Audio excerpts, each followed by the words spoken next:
Saudações, nobres alunos. Aqui quem vos fala é o professor Bruno Salles, pela disciplina de Direitos Humanos e Relações Étnico-Raciais.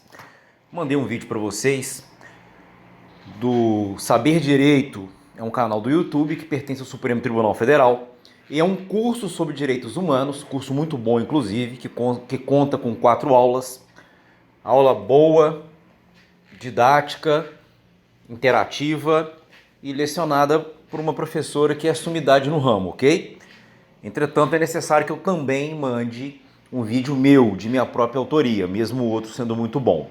Atendendo então a essa determinação da coordenação, gravo esse vídeo aqui para vocês, para a gente falar um pouco sobre o tema do trabalho a ser confeccionado pelos senhores como estudo dirigido.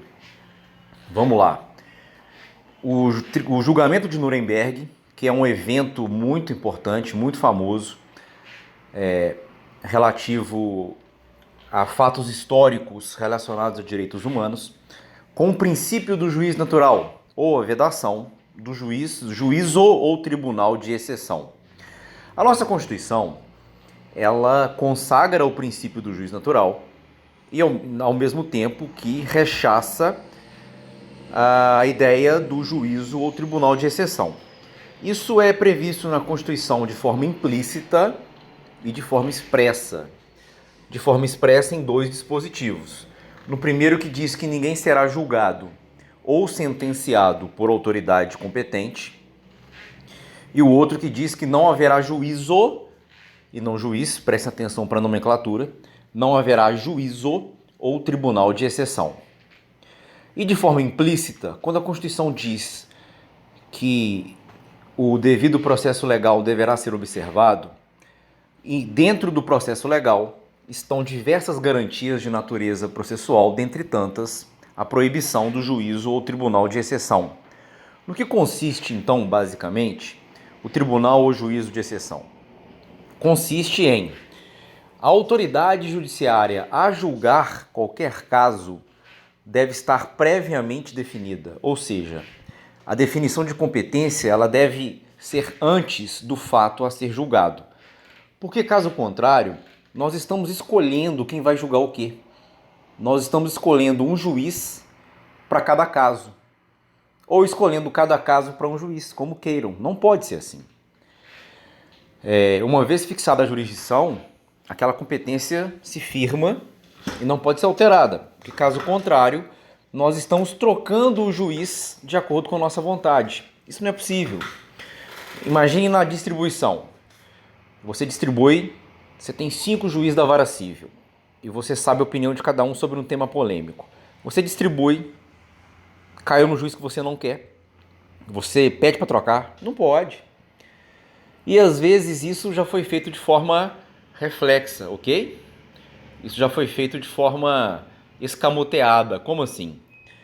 Eu distribuo 2 ações, ou 3 ou 4, vejam, iguais, idênticas. E as que caírem nos juízes que eu não quero que julgue, eu desisto delas. Isso não pode ser feito mais. Ou seja, a primeira a ser distribuída fixa a competência. Se eu desistir e depois entrar de novo, aquele juiz é que vai julgar. Houve uma época que o advogado distribuía 3, 4 ações e depois desistia das outras que não caíam no juiz que ele não queria que fosse julgado. Não pode ser assim. Isso é grave, isso é sério. E o Tribunal de Nuremberg, Bruno, como é que funciona isso? Após a guerra, eles criaram um tribunal com o objetivo específico de julgar os crimes de guerra. Esse tribunal só fez isso, ok? E, vejam, criaram um tribunal para julgar um fato específico. E depois que ele julgou esses fatos, esse tribunal se dissolveu. Ele foi criado após o fato, com o objetivo de julgar o fato, e depois foi dissolvido. Só a título de curiosidade, ele possuía 4 julgadores, um de cada nacionalidade dentre os aliados, ok? Tinha um juiz americano, um juiz inglês, um juiz francês e um juiz soviético. Na época não era a Rússia, era a União Soviética. Bom, e 4 promotores de iguais nacionalidades com o objetivo de julgar o alto escalão do comando nazista, certo? Salvo engano, eram 22 a serem julgados. Um ficou muito doente e morreu, o outro se matou. Por que ele se matou? Três foram absolvidos, alguns foram condenados a pena de prisão, 10, 15 anos, prisão perpétua também, e alguns foram condenados à morte. A morte pelo Tribunal de Nuremberg seria por enforcamento, mas esse alto comandante militar solicitou a morte por fuzilamento. É um direito do militar, na pena de morte, ser fuzilado. No Brasil, inclusive, no Código de Processo Penal Militar, quando ele regulamenta a pena de morte, que existe em caso de guerra, os senhores já sabem disso, a execução é por fuzilamento. Isso é um direito, é uma honra do militar.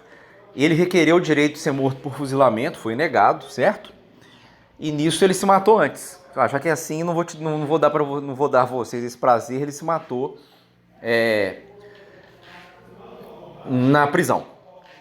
Olha que interessante. Então nós já sabemos que o julgamento de Nuremberg, o Tribunal de Nuremberg é um tribunal de exceção. Veja, um evento histórico importante na consolidação dos direitos humanos, viola os direitos humanos. Inclusive, essa alegação ela foi proibida. A defesa não poderia alegar como preliminar a ilegitimidade daquele tribunal, a incompetência deles, que seria um tribunal ou juiz de exceção. Esse argumento não poderia ser usado pela defesa, logo já viola a ampla defesa. Porque na Constituição não diz que você tem direito à defesa, diz que você tem direito à ampla defesa. Já foi violado. E outra coisa, alguns dos tipos penais que eram objeto de julgamento pelo Tribunal de Nuremberg eram tipos penais novos, que foram criados depois do fato já ter sido cometido. Olha que estranho. E o argumento deles é muito forte. O que eles diziam? Eu estava cumprindo ordens. E ordens legais. É isso que o militar faz. O militar não pode questionar. Existe o alto comando, existe o poder legislativo, que na época era uma ditadura, ela era ditada, né, pelo Führer. Mas seja como for, se as leis eram confeccionadas democraticamente ou num regime totalitário, elas eram leis em vigor daquele país e os militares deviam obediência a ela, ponto. O que eles disseram? Estava cumprindo ordens e muito bem entendido. Ordens legais. Como que eu vou descumprir uma ordem legal? Inclusive, quem descumprir essa ordem era severamente punido, às vezes até com a morte. Olha que argumento forte. Mas, né? Aí o que eles disseram? Olha, esse tribunal de Nuremberg aqui não é um julgamento, é uma vingança travestida de julgamento. Porque, inclusive, era uma das perspectivas. Que todo o alto comando seria sumariamente executado, sem julgamento. Aí eles falaram, não vamos fazer isso, vamos julgá-los. Aí eles disseram, olha, isso é um julgamento, é uma vingança travestida de julgamento. Bom, vocês podem concordar, discordar, tem muito material sobre isso na internet, podem pesquisar à vontade, ok? Eu só quero que vocês me deem uma resposta sobre isso lá no estudo dirigido, tá bom? Grande abraço para vocês, bons estudos.